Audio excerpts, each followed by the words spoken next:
Why did Nintendo hide the C button for so long? Like seriously, am I the only one who thought the C button's function was incredibly underwhelming? When they first released the reveal trailer, they hid it from us. All we saw was a mysterious blank button, and the entire internet was left to guess what it could possibly do. Thanks to some early leaks, most of us figured out that it was a C button, but nobody had a clue what it was for. There was so much speculation swirling around online. People were convinced this button had to unlock some massive new gimmick, something that could redefine how we use the console. I mean, why else would Nintendo dedicate an entire button to it? It'd have to be something you'd use constantly, right? Oh boy, were we wrong. And honestly, the ideas that other people came up with for what the C button could do was actually very interesting. First, the cast concept. Basically, it would let you wirelessly cast the Switch 2 screen directly to the dock while holding the console in your hand. Essentially a Wii U in reverse. That would open up all kinds of possibilities. Dual screen gameplay, easier ports of old Wii U titles like my sweet baby Nintendo Land.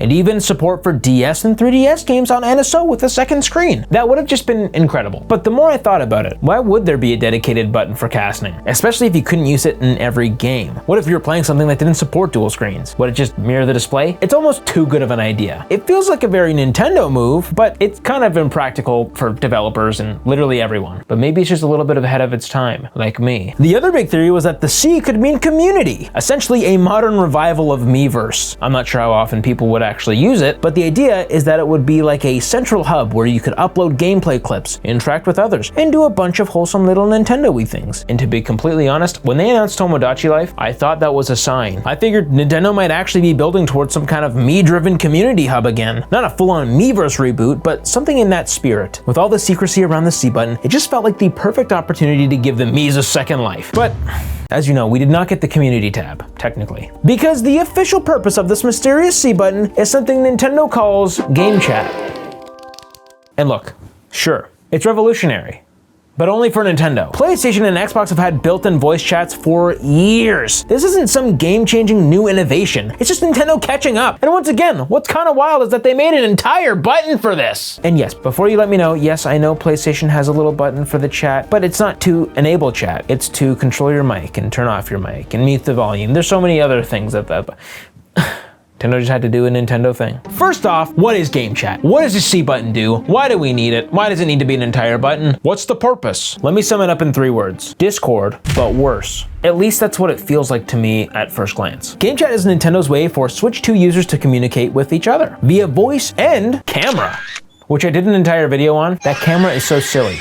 So check it out after this. You can even stream your gameplay directly from your console to your friends. No capture card or external setup needed. You can join a voice or video call with up to 12 people, complete with the option to share gameplay or just chill in a chat room. If you use a compatible USB-C camera, you can even enable video to show your face while playing. In some games like Mario Party Jamboree, your video feed can even show up inside the game itself. It's kind of impressive, but like, why does this exist in the first place? I don't know. I guess it could be unique, and since this is Nintendo, you better believe the parental controls are locked in tight. You can only game chat with registered friends, and parents can restrict or disable features entirely through the mobile app. If you're underage and try to turn on video chat without permission, the Nintendo Switch might actually self-destruct. And heck, Nintendo's giving us a favor by giving game chat to us for free until March 31st, 2026, after which it becomes part of your Nintendo Switch Online subscription, which is a whole other problem. So yes, it's not revolutionary, but for Nintendo, this is a pretty big step. Built-in voice chat, video, and game streaming. But here's the thing, I have so many concerns about voice chat, and it really concerns me that Nintendo dedicated an entire physical button to this. Now listen, if you've had your Switch for a while, chances are you already have a Nintendo Switch Online subscription, especially if you play games like Splatoon or anything else online. It's also super common for people to just grab it because of the retro titles. You can play NES and SNES games for the cheapest tier. And heck, we even got Nintendo 64 and GameCube games. That's crazy. But we can't ignore the fact that, well, there are probably a lot of people who don't have an active membership right now. Tons of folks haven't touched their Switch 1 in years. So paying for a new online plan might not make sense to them. And sure, that might not be the problem for most new Switch 2 users, especially if they're hopping online for Mario Kart World, or you know, Drag and Drive. Nobody's playing that game. But still, not everyone's going to have a subscription, which makes it strange that once again, we have an entire physical button tied to game chat, a feature you can't even use unless you have an active subscription after 1-year trial. It just feels off. I don't know. Like, are we really going to be using this feature that much to justify its own dedicated button? And also, yes, there are some concerns that what if Nintendo Switch Online subscription goes down? Chances are the servers will go down one day, and it might just be a little awkward awkward with that C button just sitting there. But at the same time, chances are Nintendo's going to be using the Nintendo Switch Online subscription for the next couple of generations. So, I mean, I don't think you'll really care at that point. I'm not really worried about it. But even assuming the C button is active, I really have to question how often I'd even want to use it, especially during launch. Most of my friends probably aren't picking up the Switch 2 on day one, mainly because of how pricey this thing is. That kind of makes the feature feel useless right out of the gate. And it's not like I can just hop on into voice chat with random players either. Game chat only works with registered Nintendo Switch Online friends. That's it. Which is hard to find anyways, because you need the whole friend code thing. They added a new QR code function. It's odd. Oh, and if I'm playing cross-platform games like Call of Duty or my sweet, sweet little baby Fortnite, I'll still just have to use Discord, which, let's be real, most core gamers are already using anyways. So for anyone playing across systems or just wanting decent chat features, this C button becomes kind of irrelevant again. And then when they finally showed game chat in action during the Treehouse Live presentation, I was even more concerned. The actual demo wasn't exactly convincing. Now, I already talked about the camera to death in my last video, so go check that out after this one. But to quickly recap, my first impression was that this thing was not great. The way it crops in on people's faces when multiple players are shown, the weird framing, the inevitable lighting issues, it's just a mess waiting to happen. But I haven't talked about the audio yet, so buckle up. And thanks to Game Chat, Nintendo has included a built-in microphone on the Switch 2 console itself. And you know what? I'm glad they did this. It's a smart move, but based on what we've seen and heard so far, this does not sound great. In the Direct, Nintendo hyped this up as if it was some game-changing magical mic. They claimed it uses advanced technology to remove room noise and isolate the speaker's voice, even if you're talking across the room. And yes, apparently it can filter out blenders in the background. They are very confident, and you better believe I'll be testing this as soon as it drops. But even in Nintendo's own controlled demo, with no blenders in sight, it still sounded kind of bad. The other cows in Moo Moo Meadows just walking around with boomerangs. Yeah, this is their territory. This is their territory. Like, you just can't convince me that this tiny mic is going to make your voice sound clear from across the room, unless you're literally whispering sweet nothings into the cartridge slot. Now, for players who actually care about having a good voice chat experience, I'm sure they'll just plug in a headset. Heck, the Pro Controller supports it now. Woohoo! That's an obvious move. I'm just here to be a goofball and nitpick everything, okay? But I guess I'm just confused why Nintendo is only now doing this. I mean, I'm happy they are, but why wait for the Switch 2? Why couldn't the original Switch do something like this? Even just basic voice chat. I get why the first model couldn't stream gameplay or cast video feeds, sure, but voice chat? It's not exactly demanding tech. And they're telling me that I have to rely on only other people with Switch 2s to even use this. And even if a bunch of my friends did upgrade to the Switch 2, heck, there are games like my beloved Fortnite that you can plug in the headset to and use voice chat anyways. So it is already possible on the Switch, but not officially through Nintendo. There's just so many better ways to game with people, like through Discord. And I'm not gonna lie, when people first saw Game Chat, a lot of us thought it was actually Discord. It even highlights the person who's talking with a little green glow, just like Discord does. But no, this is not Discord. It's Nintendo's version, and it doesn't even come close. Discord can literally do things that the Switch can't, like share your screen at 720p at 30 frames per second for free. It just works. It's easy, especially if you're already at your desk using Joy-Con 2's new mouse mode. I think it's clear Nintendo's not trying to win over the hardcore crowd who already uses Discord. This is clearly aimed at new players, families, or folks who are only using the Switch 2 ecosystem. Rip your wallets. It just bugs me that Nintendo is stepping into the next generation marketing the Switch 2 as some system for hardcore gamers with improved graphics, built-in voice chat, mouse mode, all that jazz. And yet the biggest mystery to me is still that C button. Why in the world did they hide it for so long? Is there more features than they're letting on? I feel like they would have shown that off by now. They revealed the console, clearly showed off this weird little button, and then refused to explain it. Naturally, fans started speculating like crazy about what its incredible new feature might be tucked inside. But after all that mystery build up, it's just voice chat, a feature console players have had for years, and to make it worse, you eventually have to pay for it. Like, come on. I don't understand why this couldn't have been toggled beneath a menu or something you'd access by holding the home button. Why does it need its own dedicated button? I don't understand. And even now, I still have so many questions about how Game Chat works. Can I see all their screens if I want to, or is it just the voice only unless someone shares their gameplay? I've never once thought it was super important to see someone else's gameplay while I'm playing, especially if we're already in the same game. And if I can see someone else's screen, why is my own screen shrunk to make room for it? That's a complete waste of screen real estate. Like, if I'm playing a game, I'd rather just see my full screen. What's the point, unless you're showing off your Animal Crossing island or something random you found in a game? I don't see any benefit of sharing your own screen, especially if it cuts off that much of your own view. And if it's not even the same game you're playing together, then yeah, I don't really see the appeal. It would have been cool if you could just overlay a shared screen to the corner of your screen or something. But then again, this isn't really the kind of feature I'd ever even use while actually gaming. But look, I'm saying this all without even using it once. But I've watched a ton of footage and it genuinely worries me. I don't even know what Nintendo could do to fix this, aside from some things I've already mentioned. They should just partner with Discord. That's what other consoles did. That would have been much better. But it's Nintendo. They'll never do that. And who knows, maybe I'll I'll end up using it way more than I thought. I can't say for sure until it launches, but you better believe I'll test this puppy out as soon as it does. So subscribe if you want to see that. And hey, you might as well subscribe if you like Switch 2 content. I also get to go play this console in a week, so like, hey, stay tuned if you want to see my actual thoughts